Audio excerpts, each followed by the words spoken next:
জীবন কষ্ট করে ছেলে মেয়ে পড়াশোনা করায়া ওই ছেলে মেয়েদের উপার্জন খাইতে পারে না, ওই ছেলে মেয়েগুলো ঘাট ধাক্কা দিয়ে বাড়ি থেকে বের করে দেয়, নইলে বৃদ্ধাশ্রমে রেখে দেয়।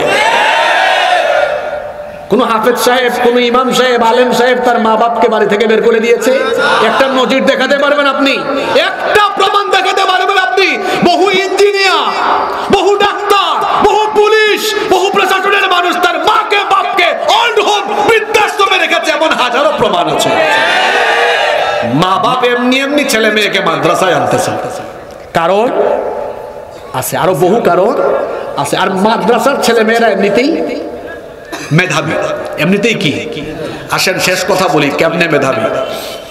স্কুলে কলেজে বা বিশ্ববিদ্যালয়ে পড়ে কোনো ছেলেকে ডেকে আনেন, বলেন এই তোমার ক্লাসে যে 10-12টা বই আছে, 10-12টা বই লাগবে না, কোনো একটা বইয়ের প্রথম পৃষ্ঠা থেকে শেষ পৃষ্ঠা মুখস্থ শোনাইতে পারবা? পারবে? পারবে? পারবে? আপনাদের এই এলাকার নাম কি?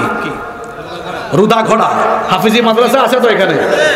হাফিজি মাদ্রাসায় 8 বছরের বাচ্চাকে বলেন, বাবা তুমি কি এটা, আমাদের দেশে 8 বছরের হাফেজ আছে না, বলেন বাবা তুমি কি এই যে এত বড় কিতাব এটা মুখস্থ শোনাইতে পারবা?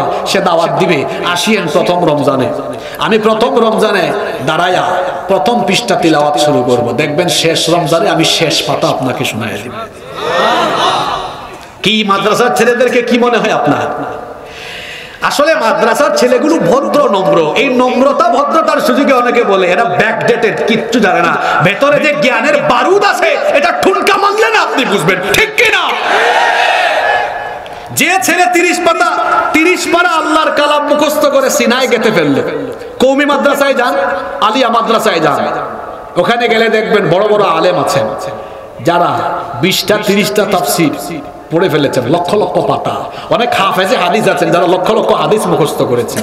আচ্ছা, যারা 30 পারা কোরআন, লক্ষ লক্ষ তাফসীরের পাতা আর লক্ষ লক্ষ হাদিস মুখস্থ করে সিনার ভেতরে ঢুকিয়ে রাখতে পেরেছেন, তিনি বুঝি আপনার 6-7 পাতা ইংরেজি আর 9-10 পাতা বিজ্ঞান চাবায়া চুবায়া খায়া একেবারে সিনায় গেঁথে রাখতে পারবে না?